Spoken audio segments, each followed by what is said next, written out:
Hello, কেমন আছো বলো তোমরা সবাই? আমার নিট বাংলা চ্যানেলে তোমাদের অনেক অনেক ওয়েলকাম।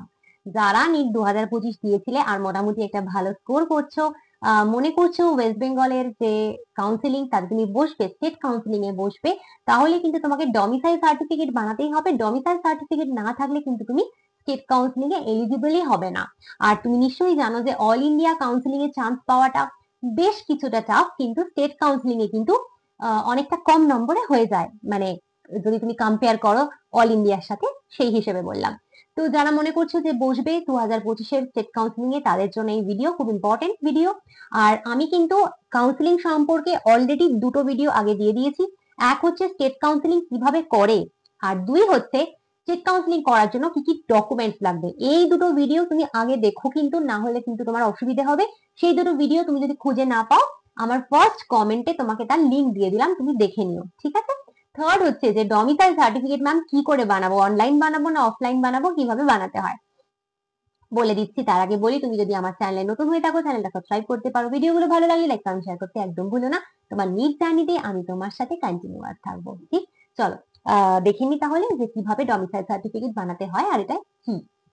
দেখো, প্রথমত হলো ডমিসাইল সার্টিফিকেট হচ্ছে এমন একটা সার্টিফিকেট যেটা প্রমাণ করে যে তুমি ওয়েস্ট বেঙ্গলের বাসিন্দা।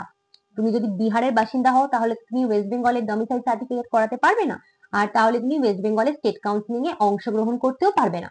তোমাকে ওয়েস্ট বেঙ্গলের স্টেট কাউন্সিলিং করাতে গেলে ওয়েস্ট বেঙ্গলেরই বাসিন্দা হতে হবে। তো সেটার প্রমাণ দেবে কে? সেটার প্রমাণ দেবে ডমিসাইল সার্টিফিকেট। এবার এই ডমিসাইল সার্টিফিকেট তুমি অনলাইনও বানাতে পারো, সেটা তুমি এই মুহূর্তে বানানো স্টার্ট করতে পারো। তার জন্য তোমাকে ওয়েস্ট বেঙ্গল ই ডিস্ট্রিক্ট পোর্টালে যেতে হবে। ওয়েস্ট বেঙ্গল ই ডিস্ট্রিক্ট পোর্টালে যাবে, গুগল কাউকে গিয়ে লিখবে ওয়েস্ট বেঙ্গল ই ডিস্ট্রিক্ট পোর্টাল, সেটা খুলে যাবে। সেটা খুললে স্টেপ বাই স্টেপ কিন্তু তুমি ডমিসাইল সার্টিফিকেট বানাতে পারবে। তুমি যদি জানতে চাও যে ম্যাম এখানে কিভাবে ডমিসাইল সার্টিফিকেট বানাতে হয়, তাহলে সেটার ভিডিও আমি করেছিলাম গত বছর, তার লিঙ্কও আমি আমার প্রথম পিন কমেন্টে দিয়ে দিলাম, তুমি চেক করে নিও যে কি করে ই ডিস্ট্রিক্ট পোর্টালে গিয়ে ডমিসাইল সার্টিফিকেট বানাতে হয়, ঠিক আছে? এবার এইটা করতে পারো, তবে এটায় অনেক সময় অনেকগুলো প্রবলেম হয়। এক নম্বর প্রবলেম হচ্ছে ওটিপি আসে না। দু নম্বর প্রবলেম হচ্ছে ডকুমেন্টস প্রপারলি আপলোড হয় না, তুমি আপলোড করছো কিন্তু দেখাচ্ছে হচ্ছে না। তৃতীয় প্রবলেম হচ্ছে যে তারপরে আসতে কারুর কারুর ইনস্ট্যান্ট চলে আসে সঙ্গে সঙ্গে, কিছু দু এক সময়ের, মানে দু এক ঘন্টার মধ্যে বা দু এক দিনের মধ্যে কারুর কারুর চলে আসে, কারুর কারুর অনেক দিন বাদেও আসে না। মানে এটা থেকে কিন্তু অনেকের হয়েওছে, আবার অনেকের অসুবিধাও হয়েছে।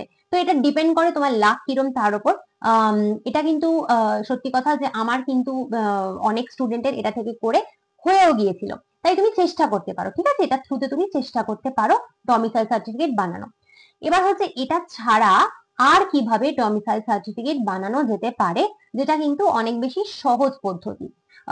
আচ্ছা, তো ডমিসাইল সার্টিফিকেট কিন্তু তোমাকে নিটের যে জন্য তোমাকে করতে হচ্ছে, সেটা কিন্তু শুধুমাত্র যে এমবিবিএস এর জন্য তাই নয়। তুমি যদি এমবিবিএস এর সাথে সাথে বিডিএস, আয়ুষ, ভেটেরিনারি যে কোনো জায়গায় তুমি অ্যাডমিশন নিতে চাও ওয়েস্ট বেঙ্গলের ভেতরে, সব জায়গাতেই কিন্তু তোমার এই ডমিসাইল সার্টিফিকেট বানাতে হবে, ঠিক আছে? আচ্ছা, প্রথমে এমবিবিএস, বিডিএস অথবা আয়ুষ। আয়ুষের মধ্যে তুমি জানো আয়ুষের মধ্যে হোমিওপ্যাথি থাকে, আয়ুষের মধ্যে আয়ুর্বেদা থাকে, তো সেই সমস্ত যদি তুমি অ্যাডমিশন নিতে চাও তোমার ডমিসাইল সার্টিফিকেট লাগবে। ভেটেরিনারির জন্য ডমিসাইল সার্টিফিকেট লাগবে যদি তুমি বেঙ্গলের কোনো জায়গায় অ্যাডমিশন নিতে চাও। এবার কি হবে না, তোমাকে এর জন্য তিনটে প্রোফর্মা থাকবে, তার মধ্যে একটা ফিল আপ করতে হবে। প্রোফর্মা কি? প্রোফর্মা তিন রকমের হয়, এগুলো কিন্তু সবটাই আমি অফলাইন বলছি এবার, ঠিক আছে? অফলাইন কিভাবে করা যায় দেখো। অফলাইন হচ্ছে প্রোফর্মা A1টা, এটা কাদের জন্য? এটা হচ্ছে, দেখো ক্লিয়ারলি আমি মেনশন করেছি, এটা ড্রপারদের জন্য। যারা তোমরা ড্রপার রয়েছো তাদের জন্য হচ্ছে প্রোফর্মা A1। এবার ড্রপার যারা, তারা 31/12/2024 পর্যন্ত টানা 10 বছর ওয়েস্ট বেঙ্গলে থেকেছো যদি, তবেই কিন্তু তুমি ডমিসাইল সার্টিফিকেট পাবে। কি বললাম? 31শে ডিসেম্বর 2024, মানে গত বছরের 31শে ডিসেম্বর অব্দি টানা 10 বছর যদি ওয়েস্ট বেঙ্গলে থেকেছো, তবে কিন্তু তুমি প্রোফর্মা A1 পাবে। এবং অবশ্যই তুমি ড্রপার, মানে তুমি 2025-এর আগে হায়ার সেকেন্ডারি দিয়েছিলে। 2025-এ তুমি হায়ার সেকেন্ডারি দাওনি, 2024 বা তার আগে তুমি হায়ার সেকেন্ডারি দিয়েছিলে, তাদের জন্য এটা। এই ক্ষেত্রে তোমাকে শুধুমাত্র পাসপোর্ট সাইজ ফটো জোগাড় করে রাখতে হবে নিজের, তোমার নিজের পাসপোর্ট সাইজ ফটো জোগাড় করে রাখলেই চলবে। পাসপোর্ট সাইজ ফটোটা কালার্ড রাখো, তার সেটাই ভালো হয়, কালার্ড ফটো রাখবে, ঠিক আছে? রিসেন্ট সময়কার পাসপোর্ট সাইজ ফটো কালার্ড একটা রাখবে। এবার হচ্ছে যে প্রোফর্মা A2 কাদের জন্য? প্রোফর্মা A2 হচ্ছে যারা ফ্রেশার তাদের জন্য। ফ্রেশার মানে হচ্ছে তুমি 2025-এর ক্লাস 12 এর বোর্ড দিয়েছো, তোমার হায়ার সেকেন্ডারি পরীক্ষা তুমি 2025-এ দিয়েছো, ঠিক আছে? তবেই তুমি ফ্রেশার। এবং সেকেন্ড হচ্ছে যথারীতি একইভাবে 31শে ডিসেম্বর 2024 অবধি টানা 10 বছর তুমি ওয়েস্ট বেঙ্গলে থেকেছো, তবেই তুমি প্রোফর্মা A2 পাবে। এক্ষেত্রেও কিন্তু তোমাকে পাসপোর্ট সাইজ ফটো রাখলেই হবে, আর কিছু লাগবে না, ঠিক আছে? নেক্সট হচ্ছে প্রোফর্মা বি। প্রোফর্মা বি হচ্ছে কাদের জন্য? দেখো, এটা ড্রপারদের জন্য হতে পারে, ফ্রেশারদের জন্য হতে পারে। এটার মেইন ব্যাপার হচ্ছে তাদের যারা তোমরা অন্য স্টেট থেকে ক্লাস 12 এর বোর্ড দিয়েছো, বুঝতে পারলে? মানে তুমি ওয়েস্ট বেঙ্গল থেকে দাওনি, হতে পারে তুমি বিহার থেকে বা উড়িষ্যা থেকে বা দিল্লি থেকে বা কোটা থেকে, অন্য কোনো স্টেট, ওয়েস্ট বেঙ্গল ব্যতীত, ওয়েস্ট বেঙ্গল ছাড়া অন্য কোনো স্টেট থেকে তুমি ক্লাস 12 এর পরীক্ষা দিয়েছো, কিন্তু তোমার বাবা মা ওয়েস্ট বেঙ্গলের পার্মানেন্ট রেসিডেন্ট, তোমার বাবা মা ওয়েস্ট বেঙ্গলেই থেকেছেন, কিন্তু তুমি বাইরে থেকে হায়ার সেকেন্ডারি পরীক্ষা দিয়েছো, সেক্ষেত্রে তুমি প্রোফর্মা বি ইউজ করবে।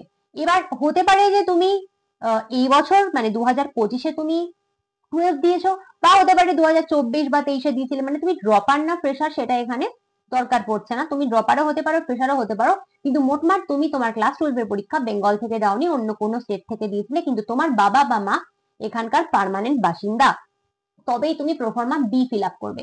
এবার তোমার এক্ষেত্রে যেটা লাগবে সেটা হচ্ছে তোমার পার্মানেন্ট হোম অ্যাড্রেস লাগবে। পার্মানেন্ট হোম অ্যাড্রেস লাগবে, যে তোমার বেঙ্গলে তোমার বাবা মা যে বাড়িতে থাকেন সেটা তোমার পার্মানেন্ট হোম অ্যাড্রেস, সেটা লাগবে। এবং তোমার আরেকটা যেটা লাগবে সেটা হচ্ছে ক্যান্ডিডেটের ফটো, তো বললাম পাসপোর্ট সাইজ ফটো, ক্যান্ডিডেটের পাসপোর্ট সাইজ ফটো সবার ক্ষেত্রেই লাগবে। এবং এখানে তোমাকে আরেকটা জিনিস দেখাতে হচ্ছে, সেটা হচ্ছে তোমার বাবা অথবা মায়েরও পাসপোর্ট সাইজ ফটো লাগবে। দেখো, A1 বা A2 তে বাবা মায়ের পাসপোর্ট সাইজ ফটোর প্রয়োজন পড়ে না, কিন্তু বি তে বাবা অথবা মায়ের পাসপোর্ট সাইজ ফটো দরকার পড়ে।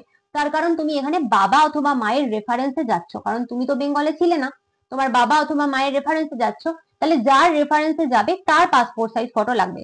মানে তুমি যে বাড়িটা দেখাচ্ছ তোমার পার্মানেন্ট অ্যাড্রেস, সেই বাড়িটার ওনার যদি তোমার বাবা হন, তাহলে বাবার পাসপোর্ট সাইজ ফটো লাগবে। আর সেই বাড়িটার ওনার যদি তোমার মা হন, তাহলে তোমার মায়ের পাসপোর্ট সাইজ ফটো লাগবে। অনেকের ক্ষেত্রে হয় না, তো বাবা নেই, হয়তো মাই রয়েছেন, মাই বড় করেছেন সন্তানকে, তো সেটার ওনার হয়তো মা, তখন মায়ের পাসপোর্ট সাইজ ফটো লাগবে। তো এই হলো প্রোফর্মা বি এর কথা।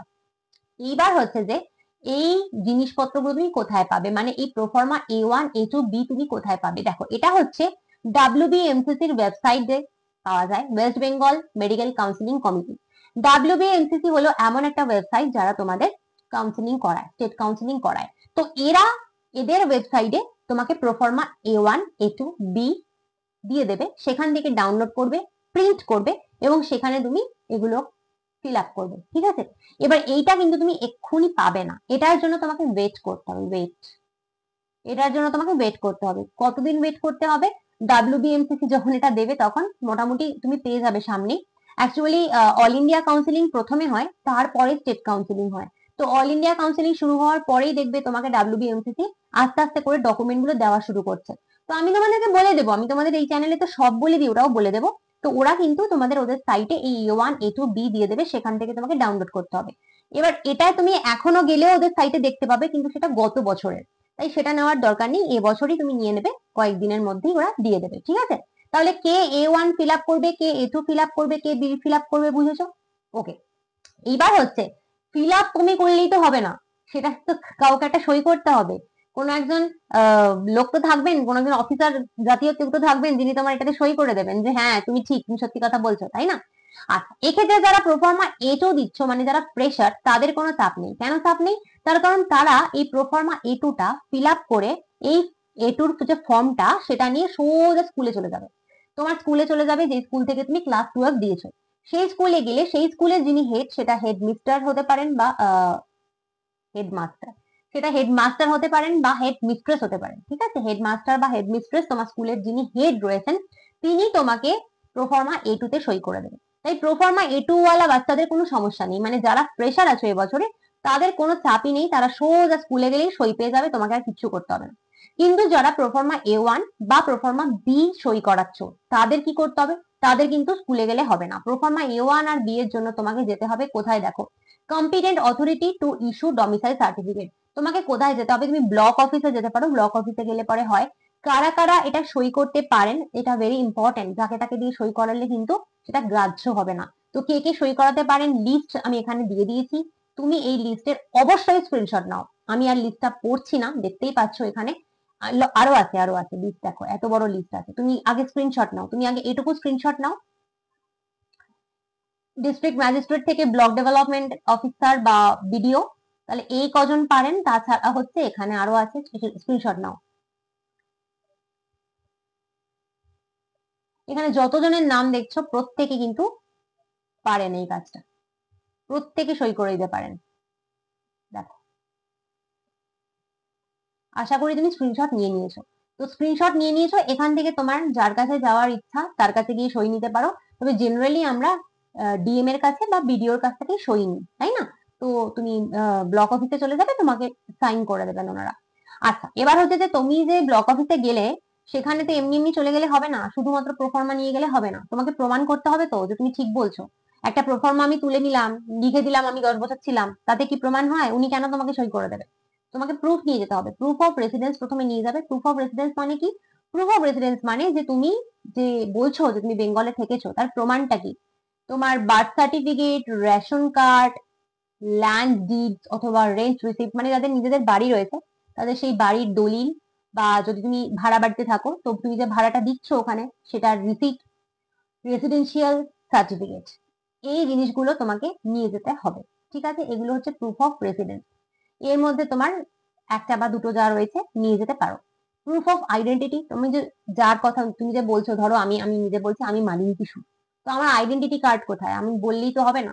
তার জন্য তুমি Aadhaar card, passport, driving licence, PAN card, voter ID অথবা আদার্স যে কোনো আই কার্ড তুমি নিয়ে যেতে পারো। আমি তোমাকে বলবো অ্যাটলিস্ট দুটো আই কার্ড এখানে রেখো। আর প্রুফ অফ রেসিডেন্সে আমি তোমাকে বলবো এখান থেকেও তুমি অ্যাটলিস্ট দুটো নিয়ে যাও। ঠিক আছে, এই ডকুমেন্ট গুলো নিয়ে যাওয়া প্রয়োজন। তাহলে তুমি যে ব্লক অফিসে চলে যাবে, তার জন্য কি করতে হবে? প্রোফর্মা A1 অথবা প্রোফর্মা বি, তুমি যেটা তোমার জন্য যেটা হচ্ছে সেটা তুমি প্রিন্ট করলে, প্রিন্ট করে সেটা সেটা তুমি ভরলে, ফর্মটা ভরলে, ভরে সেটা নিয়ে গেলে ব্লক অফিসে, তার সাথে তোমার পাসপোর্ট সাইজ ফটো। আর যদি প্রোফর্মা বি তে থাকো তাহলে তোমার মায়ের বা বাবার পাসপোর্ট সাইজ ফটো, তোমাদের রেসিডেন্সিয়াল প্রুফ, তোমাদের পার্মানেন্ট অ্যাড্রেসের প্রুফ, এবং এখানে যে প্রমাণগুলোর কথা বললাম, এখানে যে ডকুমেন্টগুলোর কথা বললাম, এই সব কিছু নিয়ে সোজা চলে যাবে ওখানে। ওনারা তোমাকে সাইন করে দেবেন। সাইন করে দেওয়া মানে ওটাই তোমার জন্য প্রমাণ যে হ্যাঁ তুমি সত্যি বেঙ্গলের বাসিন্দা। তো ওটাই হচ্ছে ডমিসাইল সার্টিফিকেট। এই জিনিসটাই হলো ডমিসাইল সার্টিফিকেট। ঠিক আছে, তো আশা করি তোমাদেরকে বোঝাতে পারলাম।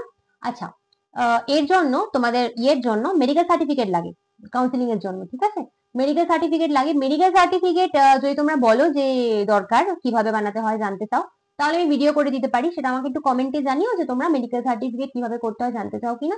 যদি জানতে চাও আমি নিশ্চয়ই সেটার ভিডিও করে দেবো। আচ্ছা, যারা 2026 বা 2027-এ পরীক্ষা দেবে অনলাইন, আমার বায়োলজি পেইড ব্যাচ ভর্তি হতে চাও, নিট যারা পরীক্ষা দেবে মনে করছো এবং আমার অনলাইন বায়োলজি পেইড ব্যাচে ভর্তি হতে চাও, ভর্তি হতে পারো। আমার কিন্তু ব্যাচের পরীক্ষা টরীক্ষা স্টার্ট হয়ে যাচ্ছে, স্টার্ট হয়ে গেছে ইনফ্যাক্ট। তো if you want you can enrol. আমার ব্যাচের ডিটেলস আমি ফার্স্ট পিন কমেন্টে তোমাকে দিয়ে দিলাম।